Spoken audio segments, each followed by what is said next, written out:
रसोई में लाल रंग का गैस सिलेंडर, जो कि आप देख सकते हैं इस प्रकार का लाल कलर का गैस सिलेंडर जो होता है वो हमारी जिंदगी का बेहद अहम हिस्सा बन चुका है। लेकिन क्या आपने कभी सोचा है कि इस भारी सिलेंडर के अंदर गैस कैसे बनती है, अर्थात गैस इसके अंदर कैसे भरी जाती है। इसे बनाने से लेकर हमारे घर तक पहुंचने के पीछे बहुत लंबी और दिलचस्प एक प्रक्रिया होती है। तो चलिए आज लाल गैस सिलेंडर के कारखाने से किचन तक के सफर को गहराई से समझने की कोशिश करते हैं कि कैसे लाल कलर का जो सिलेंडर होता है इसके अंदर कैसे गैस भरी जाती है और ये कैसे हमारे घरों तक पहुंचती है।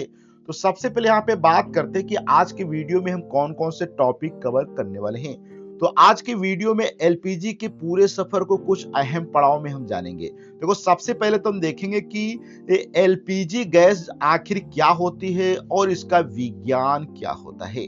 फिर हम समझने की कोशिश करेंगे कि इसके बनाने के दो मुख्य तरीके कौन कौन से होते हैं, जैसे कि कच्चे तेल और नेचुरल गैस, और इनकी प्रोसेसिंग कैसे की जाती है इस पे हम बात करेंगे। फिर हम देखेंगे कि भारत में यह गैस कहां से आती है और इसका आयात कैसे किया जाता है।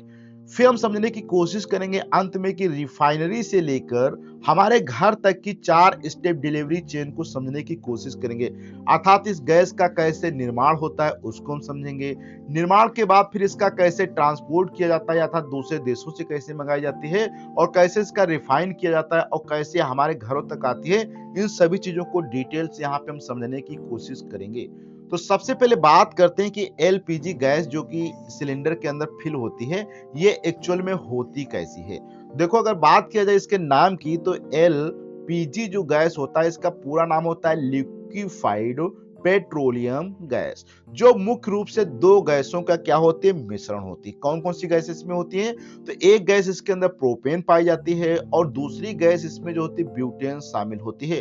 और ये दोनों गैसें सामान्य रूप पर देखा जाए तो दोनों क्या होते हैं, गैस रूप में ही पाई जाते हैं, लेकिन इन पर बहुत ज्यादा दबाव डाला जाता है तो फिर ये क्या होती है, हाई प्रेशर के कारण गैस सिलेंडर जो होता है या गैसें जो होती है गैस सिलेंडर के अंदर वो सिकुड़ कर तरल रूप में बदल जाती है। जैसे कि यहाँ पे आप देखेंगे ये ऊपर का जो पार्ट यहाँ पे आपको दिखाई दे रहा है, यहाँ पे प्रोपेन और ब्यूटेन गैस जो है इस समय क्या है, एक प्रकार से गैस रूप में है। लेकिन जैसे इसके अंदर बहुत ज्यादा दबाव डाला जाएगा, जैसे यहाँ पे आप बहुत ज्यादा प्रेशर हम डालेंगे तो ये गैसें क्या होती हैं, कंप्रेस हो जाती हैं और इनके अणु बहुत बहुत पास में आ जाते हैं प्रोपेन और ब्यूटेन के, जिससे क्या होती है, एक प्रकार से लिक्विड के रूप में अर्थात तरल के रूप में क्या होते हैं, कन्वर्ट हो जाती हैं। इसलिए सिलेंडर में यह लिक्विड रूप में होती है और रेगुलेटर खोलते ही गैस बनकर चूल्हे तक पहुंचती है। तो इस प्रकार से आप देखेंगे जो गैस होती है सिलेंडर के अंदर वो तो एक लिक्विड फॉर्म में होती है, लेकिन जैसे यहाँ पे आप रेगुलेटर ओपन करते हैं अपने गैस का, तो वो गैस वहां से आपकी जो होती है वो लिक्विड फॉर्म से एक गैस फॉर्म में कन्वर्ट हो जाती है। अब यहाँ पे हम थोड़ा सा समझते हैं कि एलपीजी बनाने का पहला मुख्य तरीका क्या होता है। तो वो पहला तरीका होता है कच्चे तेल या क्रूड ऑयल की रिफाइनिंग करना। जैसे कि यहाँ पे आप पूरा एक सेटअप देख सकते हैं जो कि यहाँ पे आपको दिखाया गया है, कच्चे तेल का रिफाइनिंग करना। अब यहाँ पे होता कैसे, इस पे थोड़ी सी बात करें। देखो यहाँ पे ये हमारी होती है मान लो अर्थ है, इस अर्थ से क्या करते हैं, जब हम जमीन से कच्चा तेल निकाला जाता है तो उसे सीधा इस्तेमाल नहीं किया जा सकता था। जब जमीन से हम तेल को निकालते हैं तो उसको हम सीधा यूज नहीं कर सकते हैं, उसे रिफाइनरी के लिए भेजा जाता है। और रिफाइनरी में कच्चे तेल को एक बड़ी भट्टी में बहुत ऊंचे तापमान पर गर्म किया जाता है। जैसे कि यहाँ पे आप देख सकते हैं बहुत बड़ी भट्टी है, इसके अंदर इसको बहुत ही ज्यादा तापमान पे गर्म किया जाता है। इस प्रक्रिया में पेट्रोल भी यहाँ पे प्राप्त होता है, डीजल भी प्राप्त होता है, एविएशन फ्यूल जैसे कि हमारे जहाजों के लिए जो तेल होता है वो भी प्राप्त होता है। जैसी चीजें अलग अलग तापमान पे प्राप्त होती है, जैसे कि ऊपर तापमान यहाँ पे 25 सेल्सियस होता है जहाँ पे एलपीजी गैस प्राप्त होती है, 200 पे जहाँ जो होता है पे पेट्रोल डीजल प्राप्त होता है, 400 सेल्सियस पे यहाँ पे कच्चा तेल प्राप्त होता है। इस प्रकार से यहाँ पे अलग अलग चीजें प्राप्त होती है। इसी दौरान एक गैसीय मिश्रण भी बाहर आता है और जिसमें प्रोपेन और ब्यूटेन निकलकर एलपीजी तैयार होती है, अर्थात यहाँ पे जो ऊपर वाला पार्ट है ये गैसीय मिश्रण होता है जहाँ पे प्रोपेन और ब्यूटेन इसके अंदर पाए जाते हैं, जिसको ही हम क्या कहते हैं, एलपीजी गैस कहते हैं। आप थोड़ा सा आगे बात करते हैं कि एलपीजी बनाने का दूसरा सबसे महत्वपूर्ण तरीका है नेचुरल गैसों की प्रोसेसिंग करना। इसके पहले हमने देखा था कि क्रूड ऑयल से कैसे गैस प्राप्त की गई थी। अब हम देखते हैं कि एलपीजी बनाने का जो दूसरा सबसे महत्वपूर्ण तरीका है नेचुरल गैसों की प्रोसेसिंग करना। अब इसमें होता कैसे अगर देखा जाए तो जमीन के नीचे से निकलने वाली नेचुरल गैसों में कई तरह की अशुद्धियां और अन्य गैसें मिली होती है। अर्थात जब जमीन से कोई गैस प्राप्त होती है तो उसके अंदर बहुत सारी अशुद्धियां भी पाई जाती हैं और अन्य गैसें होती हैं।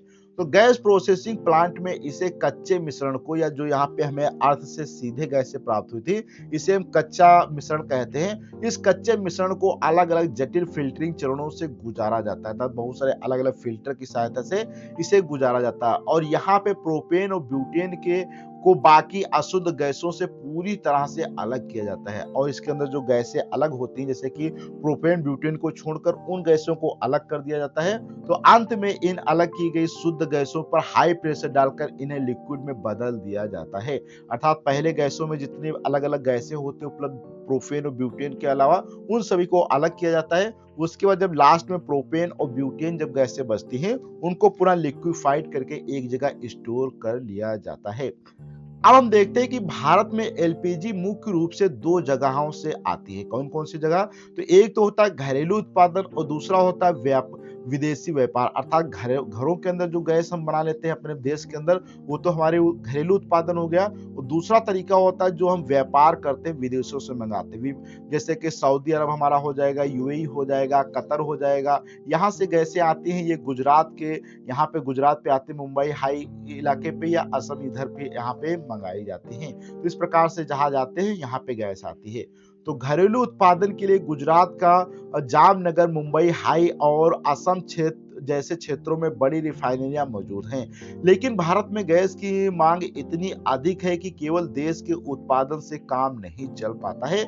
इसलिए हमें अपनी जरूरतों का एक बड़ा हिस्सा सऊदी अरब, कतर और यूएई जैसे देशों से आयात करना पड़ता है। जैसे कि यहाँ पे आप देख सकते हैं जहाज आ रहा है, बहुत ज्यादा इसके अंदर गैस भरी है। और ये कहाँ से आता है? कतर, सऊदी अरब और यूएई जैसे देशों से हम यहाँ पे मंगाते हैं।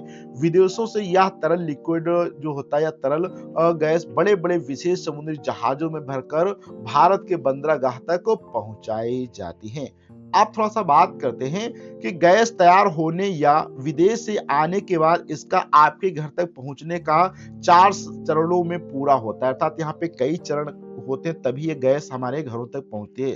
तो यहाँ पे आप देख सकते हैं, सबसे पहले जो गैस है विदेशों से जब जहाजों की सहायता से आती है, तो उसको यहाँ पे एक जगह पे ऐसी स्थान पे उतार लिया जाता है। तो सबसे पहला चरण होता है रिफाइनरी या इंपोर्ट टर्मिनल, जहां सारी गैस एक साथ इकट्ठा होती है। जैसे कि बड़े बड़े जहाजों से जब गैस आती है, तो इसको इंपोर्ट करके एक जगह कलेक्ट कर लिया जाता है, अर्थात रिफाइनरी स्थान पे इसको रखा जाता है। फिर बंदरगाहों पर बड़े बड़े जहाजों से गैस को पाइपलाइनों के जरिए सुरक्षित टर्मिनल तक लाया जाता है।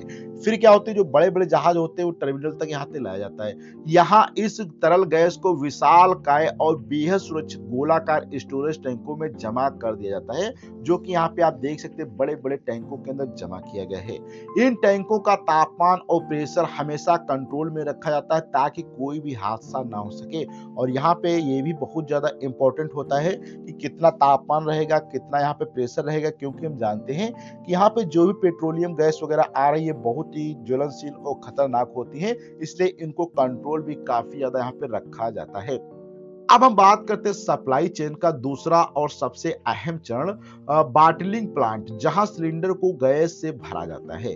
यहां खाली लाल सिलेंडरों को ऑटोमेटिक मशीनों के जरिए एक मूविंग कन्वेयर बेल्ट पर रखा जाता है। जैसे कि यहाँ पे आप देख सकते हैं ये मूविंग कन्वेयर बेल्ट यहाँ पे आपको दिखाई दे रही होगी। इसके ऊपर यहाँ पे सिलेंडर रखे जाते हैं और आधुनिक मशीनों की मदद से हर एक सिलेंडर में एकदम सटीक मात्रा में गैस भरी जाती है। अर्थात यहाँ पे बहुत सारी मॉडर्न मशीनें लगी हैं जो कि गैस को एक निश्चित अमाउंट हर एक सिलेंडर में भरती है। ऐसा नहीं कि किसी गैस में ज्यादा सिलेंडर हो जाए या किसी सिलेंडर में गैस कम हो जाए, निश्चित मात्रा में गैस भरी जाती है। और गैस भरने के बाद हर सिलेंडर को पानी के टैंक से गुजार कर लीकेज की बारीकी से जांच की जाती है। और जैसे गैस भरी जाती है तो इसको यहाँ पे फिर एक पानी से भरे टैंक में डाले जाते हैं, जिससे ये मालूम हो जाए कि सिलेंडर में कोई लीकेज तो नहीं है, गैस कहीं लीक तो नहीं कर रही है। उसके बाद पूरी तरह सुरक्षित पाए जाने पर सिलेंडर के वाल्व को सील सील करके आगे डिलीवरी के लिए भेज दिया था। इसके बाद यहाँ पे देखो गैस सिलेंडर के ऊपर एक प्लास्टिक की सील कर दी जाती है। इसके बाद इनको आगे भेज दिया जाता है। अब बॉटलिंग प्लांट से सुरक्षित निकलने के बाद तीसरा चरण शुरू होता है, जिसे डिस्ट्रीब्यूशन नेटवर्क कहा जाता है। जैसे कि यहाँ पे आप देख सकते हैं सब सिलेंडर क्या है ट्रकों में लद कर यहाँ से भरे गए, इसके बाद यहाँ पे ट्रकों में लद लद के जा रहे हैं, तो इसे हम क्या कहते हैं, डिस्ट्रीब्यूशन कहा जाता है। इन भारी गैस से भरे हुए सिलेंडरों को बड़ी सावधानी से विशेष ट्रकों में लोड किया जाता है। सिलेंडरों से लदे इन ट्रकों का काफिला देश के अलग अलग शहरों, कस्बों और गांवों की ओर निकल पड़ते हैं। यह ट्रक स्थानीय गैस एजेंसियों के गोदामों तक पहुंचते हैं। यहां सिलेंडर को सुरक्षित उतारा जाता है। हर शहर में गैस एजेंसियों का बहुत मजबूत नेटवर्क होता है। इस सप्लाई को बिना रुके 365 दिन जारी रखा जाता है। अब यहाँ पे हम लास्ट में समझते हैं कि सप्लाई चेन का जो चौथा और आखिरी चरण होता है होम डिलीवरी, यानी सिलेंडर का आपके किचन तक पहुंचना। अभी हमने देखा रिफाइनरी किया गया, फिर उनको कैसे गैस सिलेंडर के अंदर भरा गया, फिर गैस सिलेंडरों को बड़े बड़े ट्रकों से कैसे लाके एजेंसियों तक पहुंचाया गया। अब बात आती कि गैस सिलेंडर हमारे घरों तक कैसे पहुंचेंगे। तो जब आप गैस की बुकिंग करते हैं तो आपकी स्थानीय गैस एजेंसी को आपका ऑर्डर मिल जाता है। जैसे कि आप मोबाइल से गैस सिलेंडर बुक करते होंगे, तो आपका जो बुकिंग का सिलेंडर का होता है ऑर्डर, वो पास की एजेंसी तक पहुंच जाता है। एजेंसी का डिलीवरी पर्सनल वही लाल सिलेंडर अपनी गाड़ी में लाद कर या रखकर सीधे आपके घर तक पहुंचा देता है। जैसे कि यहाँ पे आप देख सकते हैं, वह खाली सिलेंडर वापस ले जाता है और सुरक्षा जांच के बाद भरा हुआ सिलेंडर आपके किचन में रख देता है। इस तरह हजारों किलोमीटर का लंबा सफर तय करके गैस आखिरकार आपके चूल्हे तक पहुंच जाती है। अब हम देखते हैं कि पूरा यहाँ पे जो भी अभी तक हमने पढ़ा, इसकी समरी पे थोड़ी सी बात करें तो पूरे भारत में गैस की इस विशाल सप्लाई चेन को मुख्य रूप से तीन बड़ी सरकारी कंपनियां संभालती हैं। कौन कौन सी? इंडियन ऑयल कॉर्पोरेशन, जिसका सिलेंडर हम ईडेन गैस के नाम से जानते हैं।